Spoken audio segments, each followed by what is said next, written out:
Naniniwala ka ba sa pagmamahalang wagas hanggang wakas? Kasi ako, oo, naniniwala ako na darating sa buhay natin yung taong magpapahalaga sa nararamdaman mo, na magpapangiti sa puso mo. Hindi man ngayon, pero huwag kang mainip dahil darating siya sa tamang panahon.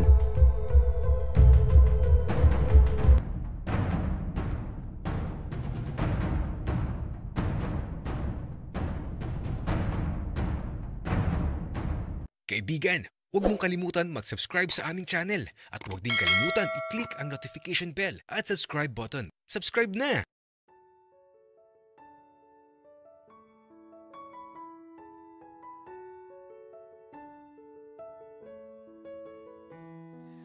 Sobrang saya ko talaga sa pagdating ni Kuya William. Hindi ko inaasahan na bigla na lang siyang darating, kaya pala bumili ng isda at karne si nanay. Kaya nga ito, habang nagluluto si nanay, kausap lang namin si Kuya William dito sa sala ng maliit na bahay namin. Nasa tabi ko nga lang si Maki. Nakangiti lang siya palagi habang nakikinig sa kwentuhan namin dito.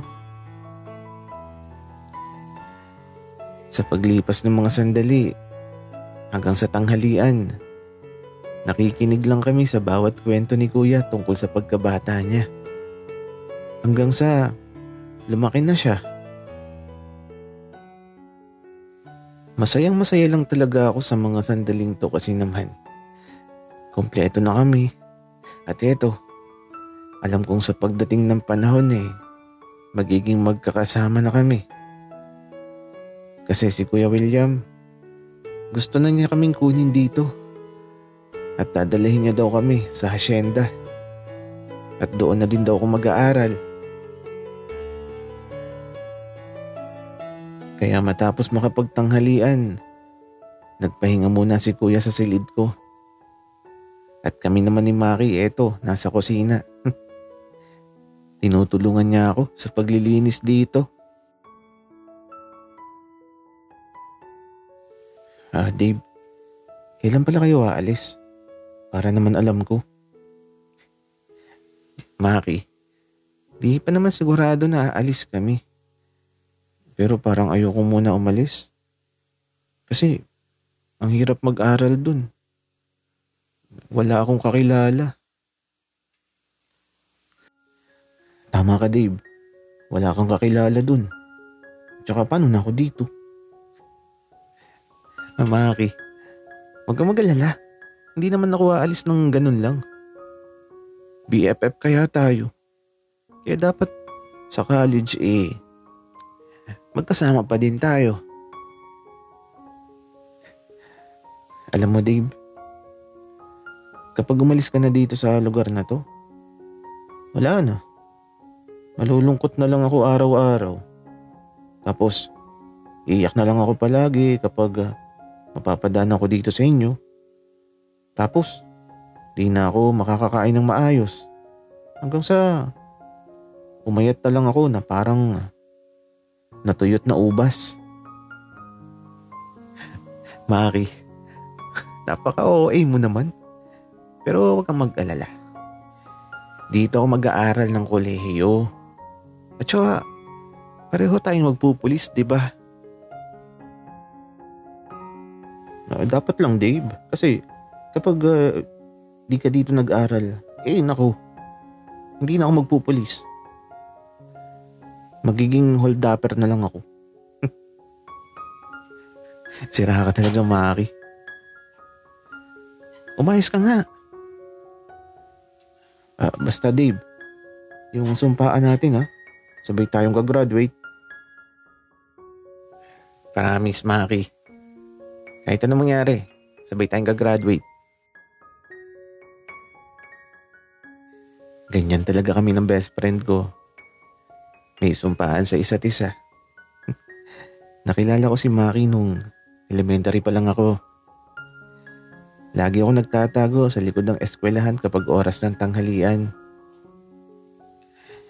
Inaasar kasi ako ng mga classmate ko na palaka daw ako. Ewan ko ba, pero dahil ata dun sa baon ko, lagi kasi ako may baon na pritong palaka. Kaya, ayun, lagi akong mag-isang kumakain. Masarap kasi yun at saka laging may dalang palaka si tatay. Kaya, yun ang laging baon ko kapag tanghalian. Hanggang sa makilala ko si Maki. Nakita ko na lang siyang kumakain ng mag-isa doon sa lugar kung saan ako nagtatago. Umiiyak pa nga si Maki noon habang kumakain. Naawa ako kaya nilapitan ko. Tapos, tinanong ko kung bakit siya naiyak. Sabi ni Maki, inaasar daw siyang mataba kaya ayun. Doon na lang daw siya kumain sa likod ng eskwelahan. At simula noon, lagi na kaming magkasamang kumakain ni Maki sa likod ng eskwelahan. Naging mag-best friend na din kami sa paglipas ng panahon. At simula nung magkakilala kami ni Maki, lagi niyang gustong matikman yung palaka na baon ko. Minsan kasi adobo, o kaya naman prito. Sabay na nga din kaming nagpatuli dati. At simula nung matulian kami ni Maki, bigla na lang siyang pumayat. Tapos, tumangkad. Kaya simula nun, wala nang nangaasar sa kanya na mataba siya. Dave, kumakain ba ng palaka ang Kuya William mo? Ewan ko, Maki. Di ko pa nabanggit sa kanya yung bagay na yun. Dave, tara. Maghanap ng palaka sa bukid. Namimiss ko nang kumain ng palaka Maki, ang hirap maghanap nun. At saka, walang masyadong palaka ngayon. Hindi pa naman kasi nagtatag-araw.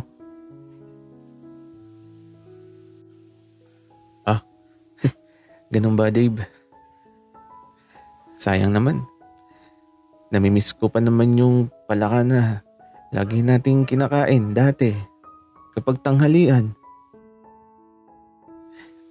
Maki, kanina pala. Bakit parang natutulala ka kay kuya? Titig na titig ka kasi. Hindi bakit naman ako matutulala, Dave? Maki, kitang-kita ko ha. Titig na titig ka kanina kay kuya. Lalo na nung nagtatanghalian tayo, kakaiba yung tingin mo kay kuya. Paanong kakaiba, Dave? Nakapokus lang naman ako ng tingin sa kuya mo kasi nagkukwento siya sa pagkabata niya. Wala namang masama dun. Maki, wala lang. Di ka naman ganun. Madalas na di ka interesado sa buhay ng ibang tao. Dave, alam mo, masyado kang maraming napapansin. Tara sa labas. Gusto ko ng ice cream.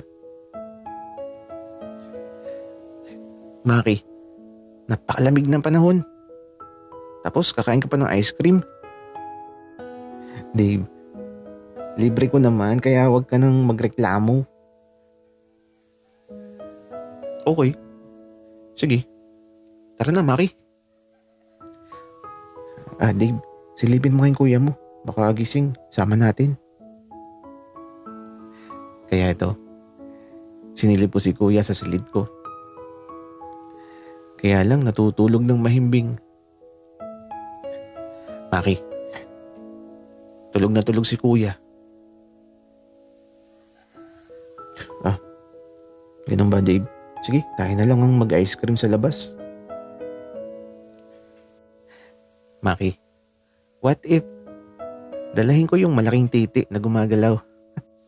Tapos, iwanan ko dun sa rep ng tindahan. Sira ka talaga, Dave. Puro ka kalokohan. Tara na nga.